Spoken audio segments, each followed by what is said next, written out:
रामाय रामभद्राय रामचंद्राय वेदसे रघुनाथाय नाथाय श्री सीताय पतये नमः।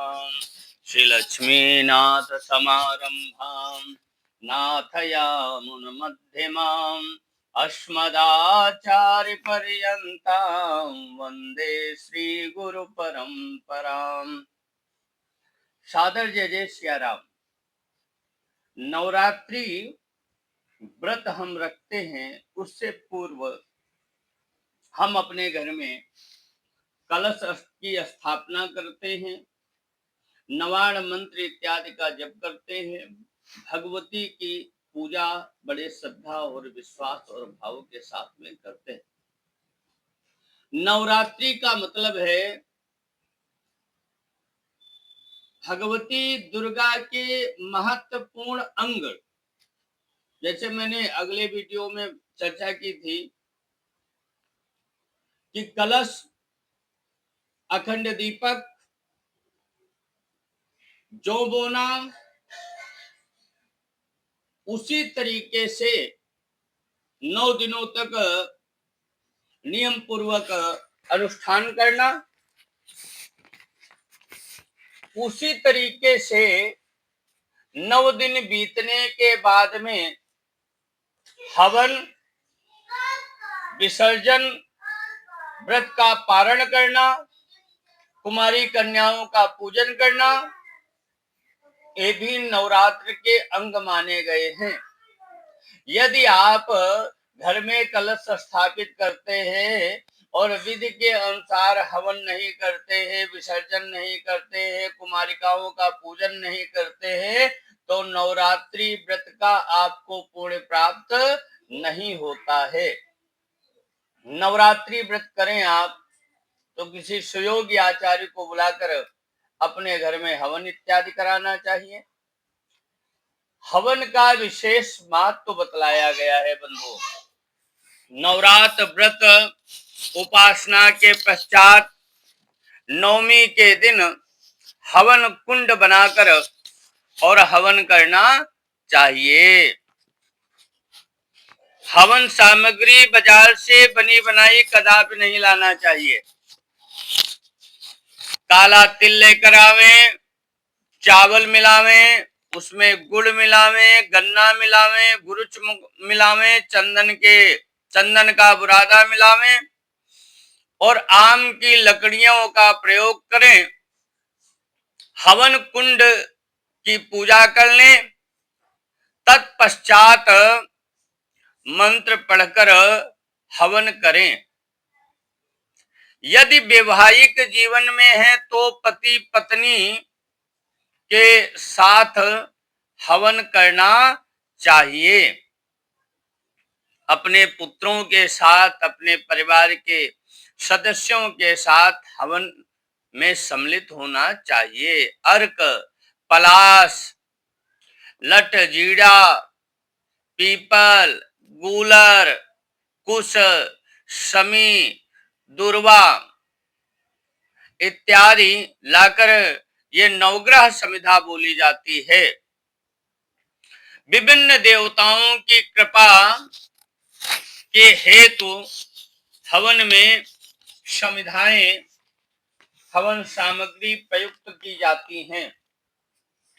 जैसे सूर्य देवता के लिए अर्घ, चंद्रमा के लिए पलाश, मंगल के लिए कत्था, बुध के लिए लटजीरा, शुक्र के लिए गूलर, शनि के लिए शमी, राहु के लिए दूर्वा और केतु के लिए कुश का प्रावधान माना गया है।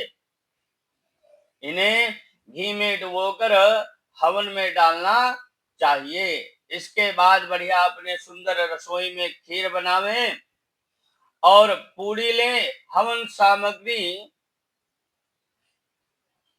से हवन करना चाहिए। नवाण मंत्र इत्यादि बोलते हुए स्वाहा का उच्चारण मध्यम ध्वनि के साथ में करना चाहिए।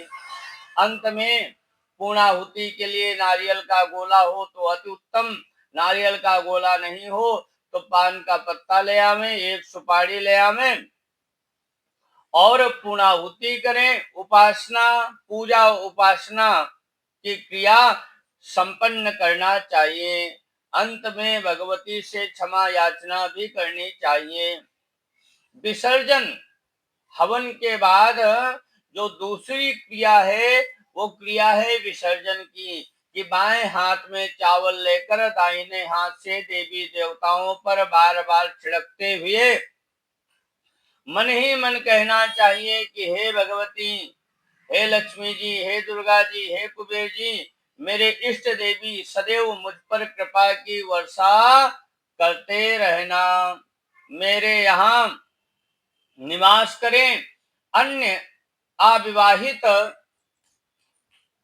देवी देवता ग्रह दिक्पाल से मेरा निवेदन है कि मुझे आशीर्वाद एवं मेरी साधना की, उपासना की, पूजा की सफलता प्रदान करते हुए अपने अपने निज स्थान पर आप प्रस्थान करें, गमन करें।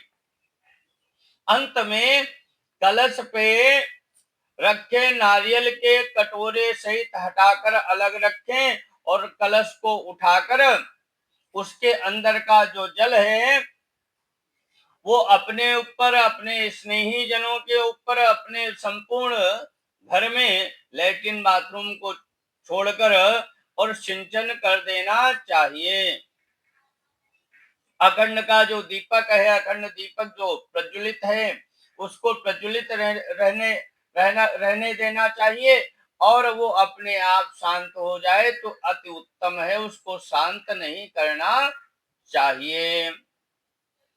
कन्याओं एवं ब्राह्मणों को भोजन करावें और उनको यथाशक्ति दक्षिणा प्रदान करना चाहिए। अगर आप कन्या पूजन नहीं कर रहे हैं, ब्राह्मणों को भोजन नहीं करा रहे हैं, तब भी आपका ये अनुष्ठान नवरात्रि का अधूरा माना जाएगा। इसके बाद आपको करना क्या है कि व्रत का पारण करना है। जो आप 9 दिनों तक व्रत रहे हैं उसका आपको पारण करना है। नवरात्रि के समाप्ति पर व्रत रखने वाले लोग अन्न इनको ग्रहण करना चाहिए। विधि विधान के साथ में नवरात्र व्रत करें, उपासना एवं पूजा करके आप दैहिक, दैविक, भौतिक कष्टों से मुक्ति पा सकेंगे, क्योंकि जगत जननी माँ की कृपा से सारे सांसारिक सुख प्राप्त होंगे और मुक्ति भी मिलती है। नवरात्र व्रत एवं साधना उपासना का इसीलिए हमारे शास्त्रों में अधिक महत्व माना जाता है। नवरात्र पूजा का जो 10वीं तिथि आती है उस दिन समस्त पूजन, हवन इत्यादि सामग्री का किसी नदी जलाशय में विसर्जन के साथ समापन करना चाहिए। सादर जय जय सिया राम। अधिक जानकारी के लिए आप हमसे संपर्क कर सकते हैं 87 073 53 53 3 पर। सादर जय जय सिया राम।